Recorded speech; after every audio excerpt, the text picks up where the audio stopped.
Hey guys, remember a couple weeks ago I told you about that new YouTube channel called Truck Central, and I said they were hiring some good people? Well, that's Jeff Glucker. He's the good people. Tell him about your show, buddy. Kind of. Thank you. Yes, I'm on a new truck show called Truck Central where we're reviewing trucks. There's going to be a bunch of other YouTubers on there as well. I'm doing some new truck test drive reviews in a one-take style. And trucks, and trucks, and trucks. And trucks, and trucks, and trucks. It's trucks on trucks on trucks.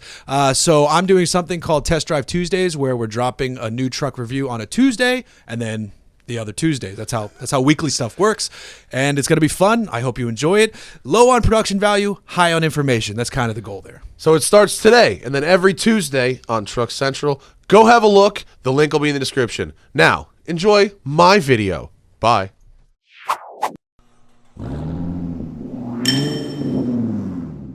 Hey everybody, welcome to Buttonwillow Raceway. I'm out here today with the 2018 Challenger Hellcat with the optional wide body. It's basically the bodywork from the Demon applied to the regular Hellcat. It's an easy profit center for Dodge, if you're asking, but the point is they've taken the Hellcat coupe and they've added fender flares, 3.5 inches wider on the body. They've widened the front track by 1.6 inches, the rear track by 2 inches, and they now run 305/20 tires at all four corners, Pirelli P-Zeros, instead of the 275s they run in the standard Hellcat. I have run a standard Hellcat at the track. It was Willow Springs, not Buttonwillow, but nevertheless, we're here and I'd like to welcome our rodent track readers again, because here we're going to find out, have these changes, this $6,000 wide body package for the Hellcat, which is optional, mind you. You can still buy a regular narrow bodied Hellcat.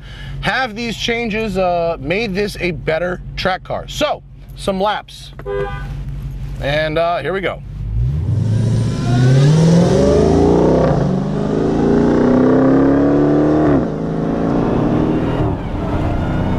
I apologize in advance. Running with the windows down is a requirement at Buttonwillow.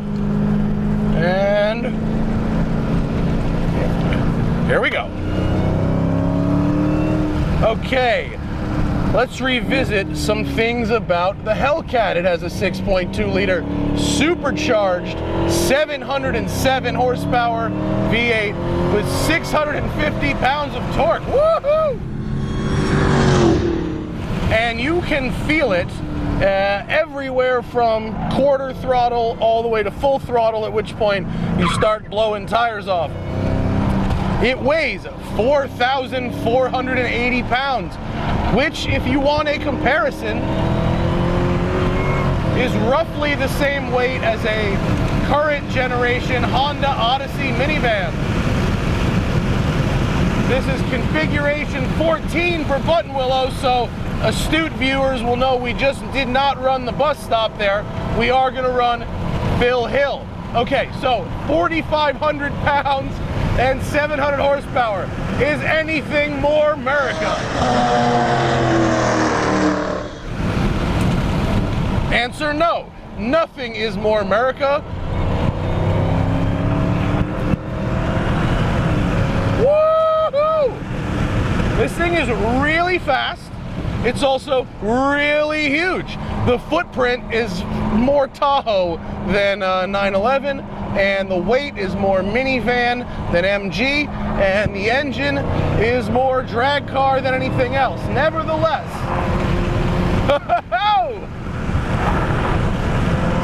oh my God, it's so fast. That was 120 just on the short straight here. Very fast and very heavy means these brakes are gonna be working. Work. They get hot really fast, these brakes. We probably have about 3 or 4 laps worth of effective brake power. But because of the size and the weight, it's very tough to judge corner entry speed. It's very tough to judge what is a legal speed to drive on the highway. Look at the balance there, not bad. So right now I have a custom setting programmed into the Hellcat. Standard issue SRT menu pages here. You can adjust the power from 500 to 707, the shift speeds, the paddle shift controls, adjustable shocks. And in this mode, I've got the transmission in sport, traction control in sport, suspension on street, and the steering on street. You see, the steering is adjustable weight and it's very heavy. So I only really like the street setting. The track and sport settings are, to me, artificially heavy. Even though you're turning a 305 section front tire, still very heavy. So much mid-range torque. So much mid-range torque. Getting a little light over Phil Hill there. Right now on the menu, the Hellcat is warning me there's a high surf advisory in effect for Santa Barbara. That's very useful through turn 13 here at Buttonwillow. I need to know that right now. Little squealy from the fronts. I do have to say, the standard narrow body Challenger Hellcat is a twitchy car. If you like a really loose car and you want to work, you want it to move, that's a good car actually for you. This car, much more planted in the front, definitely more predictable. The back is not stepping out on me nearly as much, although I do have the traction setting in track and not fully off. This is a vintage track day. They don't like drifting. And the point of this video is to see if it can grip anyway. So, see right now if I go, yep, there we go. Just half, that was half throttle coming out of there. This car legit is, it's so powerful at the mid-range, you really do want to be a gear higher most places than you would in other cars, because you can just access so much of this power. And even though it's 57 front, 43 rear, with the wider tires, it does give you the impression of better balance. Now you still need to use quite a lot of restraint in order to keep the rear in line.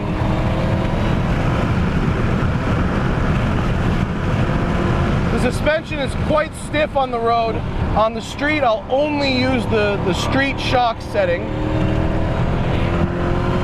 Now I'm gonna go to full track mode, which has turned all the settings to track. The steering has just gotten very heavy. And now I'm gonna try and do a lap. I forget, where's traction control? Where's traction control? It's launch, there it is. We're gonna go just slow for a second, come on. Traction, no. Holding it down doesn't work. Track, street. All right, well, traction has gone from sport to track now. Let's see what's up with it. It really does have a much better turn in. The 30 millimeters wider tires have made a big difference. Now that brake pedal's getting soft and warm.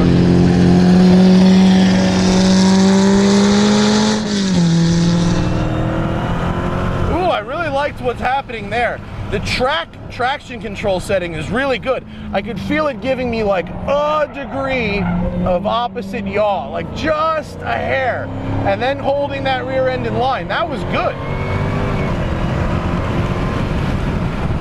Wow, it's so fast, but you have to bring it down to sort of human speeds to make it through these tight sections here. These P-Zeros are holding up better than I expect. Little wheel spin coming over that lift there.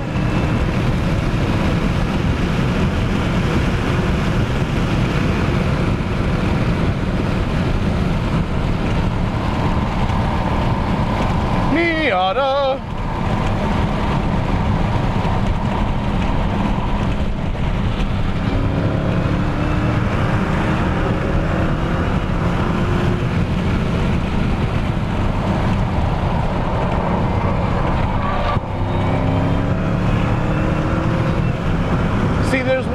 one thing I would really not say about the standard Hellcat narrow body is I wouldn't go calling it progressive, whereas this is very communicative and very progressive. It's not so snappy. It doesn't want to go understeer, oversteer, understeer, oversteer. It can obviously oversteer. It has 700 horsepower. But you get the front loaded up. Right there, look at that. That was a brilliant balance from this Chalet. Very, very impressive.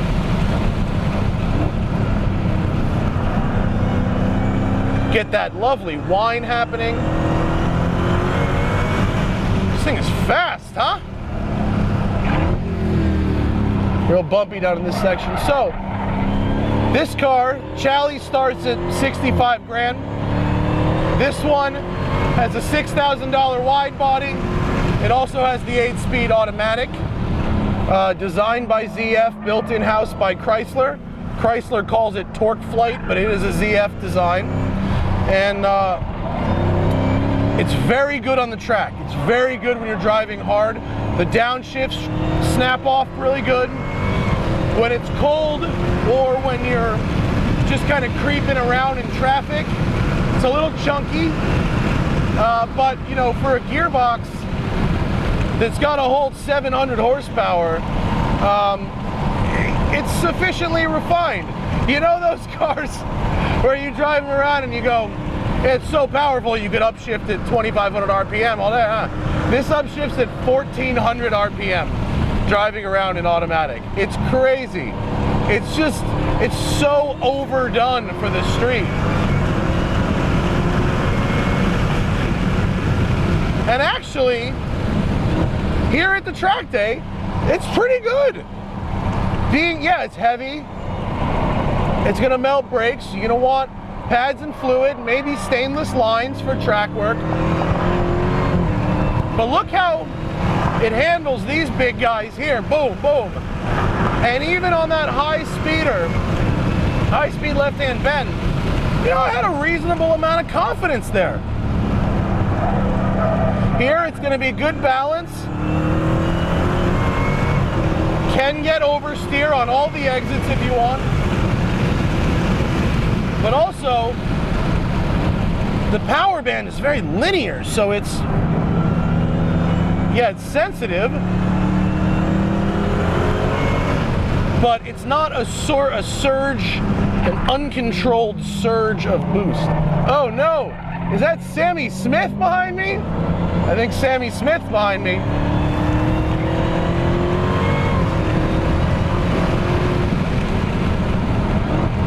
Oh man, this car is very cool. I wonder how it would do on like real tires. Oh, right now Sam Smith is on my ass in an old 2002 race car. He's got the cornering speed, he's on slicks, and that car weighs like 1,800 pounds, but I just dropped him about 30 lengths on that little straightaway there. Woohoo!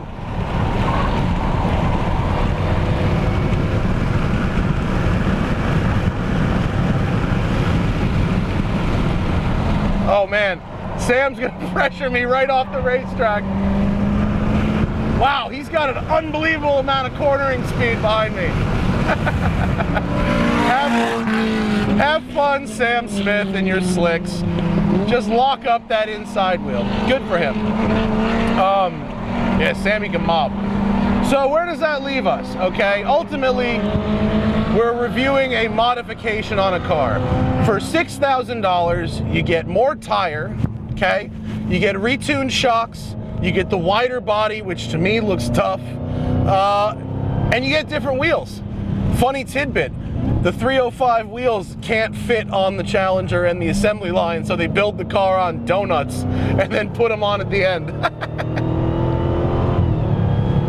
All right, so Hellcat wide body. When I park it in my garage, I go, oh my God, this is so stupid and huge. When I drive it around the city, I go, oh my God, this is so stupid and huge. But people look at me like I'm cool. So there's that. When I come to the racetrack, it's a riot. It's fun. I can have a good lapping session with it and only kind of melt the brakes. However, Sam Smith in a BMW 2002 on slick tires can get around you. So we've learned that. It's fun. It's 75 grand as tested. It's fun. If you live in Texas or Florida, or you live somewhere where a Hellcat isn't a giant car, sure, I get it. In LA, you probably don't need a Hellcat. It's just too big. It's just too big, and all of the size of it is not full of usable space. Oh! Miata spun out into the infield. That's going to be a yellow flag, but nice recovery. Way not to sail too far off.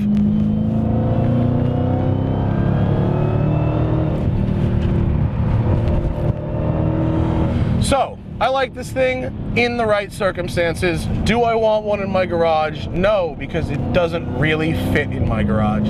It's just too big. If this whole car was 20% smaller, that would be amazing. Amazing! But it's not. It's the size of a minivan and it's the weight of a minivan. And so, to that end, it's not really for me.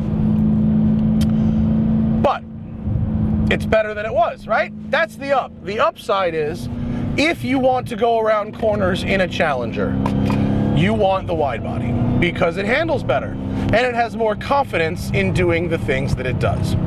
And that, my friends, is a review. So thank you to Road and Track for sending me to the track. Thank you to you for watching. Thank you to Fiat Chrysler for this Hellcat. And I'll see y'all later. Goodbye.